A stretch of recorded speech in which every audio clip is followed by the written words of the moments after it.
বাংলাদেশ থেকে আমরা বাসে আসছি, তারপরে জঙ্গলে পাড়ি দিছি, 2টা বাড়িতে ছিলাম, নদী পার হয়েছি, অনেক আমাদের উপর অনেক গেছে, মানে জানের উপর আর কিছু নাই। তার শনিবার রবিবারে ঢুকছি। এখান থেকে ওই যে একটা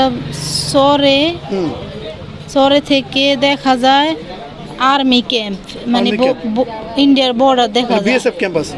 হ্যাঁ, বিএসএফ ক্যাম্পের আশেপাশে দিয়ে আসছো? হ্যাঁ, কালকে দেখছি ওরা মানে টোল দিতেছে।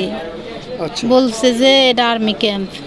ওই তো ওই দালাল জাগর সাথে আইছি, আমার সাথে 2 জন মহিলা একটা পুরুষ ছিল। তাগর সাথে থাকার কারণে আমি অতটা ভয় পাই নাই।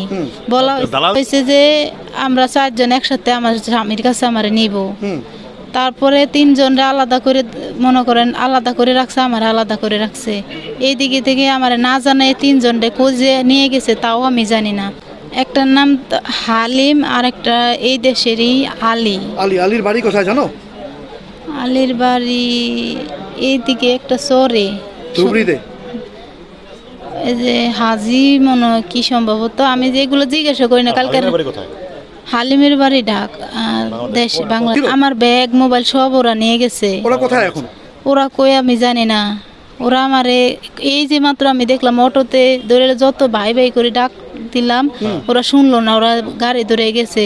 পরে আমি ফোন দিলাম, ফোন দেওয়ার পরে ওই ছেলে করে দিয়ে ফোন দিছি, দেওয়ার পরে ওরা কইতাছে ওরা বসায় রাখ।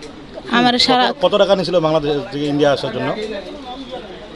দেশেতে সবার এখন বর্তমানে ফোন করে প্রায় 20 কার কাছ থেকে কত আনতেছে জানি না। সবাই আমার থেকে বাংলাদেশি ভাড়া শুধু 2,500 টাকা নিয়েছে। আর কথা হয়েছে, মানে কথা হয়েছে যে এই জায়গায় এসে কাজ করে শোধ দেওয়া লাগবে 2 জনের 20,000 টাকা করে, 40,000 টাকা। হ্যাঁ, শুধু বাংলাদেশি খরচটা আমরা পার করতে 20 গ্রাম পর্যন্ত আমরা খরচ দিছি। তারপরে এখানে আসার পরে তো আমার কাছে টাকা ছিল না।